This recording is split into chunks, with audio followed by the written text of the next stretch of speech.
अस्सलाम वालेकुम नाज़रीन, लाला इटली वाला तुसानी खिदमत में हाज़र है। अज मैं मुखातब हाँ अपनी खवातीन नाल, आज़ाद कश्मीर नी रियासत जम्मू कश्मीर नी खवातीन नाल, बच्चियां नाल, बच्चियां नाल, बेटियां नाल, मावां नाल, भैणां नाल कि तुसां ने भरा जेड़े सड़कों पर है ते जेड़े सोशल मीडिया पर है ते जेड़े भी जिस भी महाज पर डटे न उन्हां वास्ते इस वक्त तुसानी ज़रूरत ही पूरे कश्मीर खवातीन पुरअमन सफ़ेद झंडे नीता जुलूस कड्ढे। मैं बतौर ख़ास अपील करसा समाणी, पूना, चौकी, बिंडी, जंडाला, मीरपुर, बिंबर, बरनाला नी खवातीन नाल, बच्चियां मावां भैणां नाल कि तुसां 5 तारीख हर सूरत सफ़ेद झंडे नीता निकलना है कि असां पुरअमन लोग हाँ, असां दहशतगर्द ना, असां अपने हकूक मंगने हाँ। इस वास्ते तुसां ने निकलना बहुत ज़रूरी है। तुसां ने भरावां वास्ते, तुसां ने बजुर्गों वास्ते, तुसां ने बच्चों वास्ते जेड़े इस वक्त मैदान अमल विच न उन्हां वास्ते भी ते जेड़े सोशल मीडिया वॉरियर न उन्हां वास्ते भी।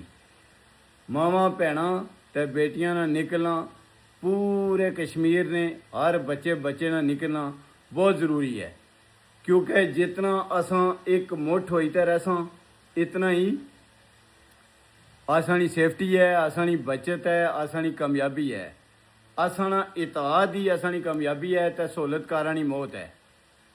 78 साल हो गए ये सहूलतकार लगातार सहूलतकारी करने पे, और इस वक्त भी इस मुश्किल दौर भी ये अपनी हरकतों तो बाज नहीं इसने।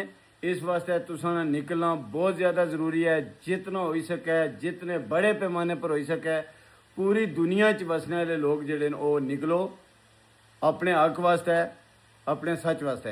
हर कुसै नी एक ही आवाज़, एक ही नारा, तेरी कमेटी, मेरी committee, action committee, action committee.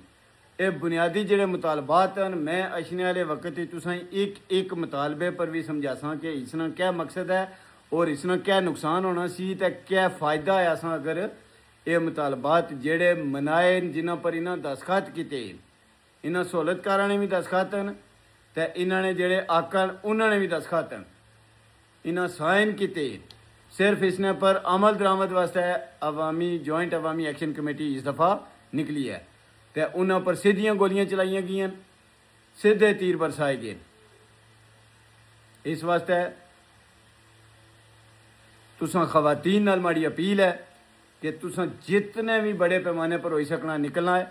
और ओवरसीज़ भरा जेड़े माड़ी वीडियो सुनने, चूँकि हर बंदा डायरैक्ट कॉल ने जरिए अपने अजीज़ व अकारब नाल, अपने वालदैन नाल, अपने बच्चों नाल, अपने वतन विच राबते विच है। चाहे किसी ने हफ्ते बाद रबता होना, 2 दिनों बाद होना, 24 घंटे बाद होना, लेकिन वक्तन फवक्तन रबता होना है। तो इस वास्ते अपने अपने घरों में पैगाम पहुँचाना है कि हर बच्चा, बड़ा, खवातीन जितने भी जितनी तादाद में हो सके ज़रूर निकलन, क्योंकि असां इतिहाद ही इन्होंने मौत है। असां इतफाक रहसा, इतिहाद रहसा, किसी प्रोपेगेंडे ने शिकार नहीं होना। कोई बरादरी नहीं, कोई इलाका नहीं, असां सिर्फ और सिर्फ कश्मीरी हाँ तो कश्मीरी बनी तो निकलना है। हर बंदे अपने अपने घरों में पैगाम पहुँचाना है लाजमी कि असां 5 तारीख पूरी दुनिया ने जिस कोने में भी मौजूद हाँ, असां अपने अपने घरों ने बाहर निकलना है। सफ़ेद झंडे नहीं तो निकलना है कि असां पुरअमन कौम हाँ और असां अपने हकूक की जंग लड़ने हैं और अपने हकूक हासिल करने तक ये जंग जारी रहसी इंशाअल्लाह, और पुरअमन तरीके नाल जारी रहसी। नाजरीन, हुण तक सिर्फ इतना ही। इंशाअल्लाह फिर मिलने हैं किसी नवी वीडियो नाल, किसी नवे टॉपिक पर गल करसा इंशाअल्लाह। अपना ख्याल रखो, अपनिया ने बहुत ख्याल रखा करो, दुआ याद करना ना भूले। कश्मीर जिंदाबाद, कश्मीर जम्मू कश्मीर जॉइंट अवामी एक्शन कमेटी पाइंदाबाद, पाकिस्तान जिंदाबाद। खुदा हाफिज़।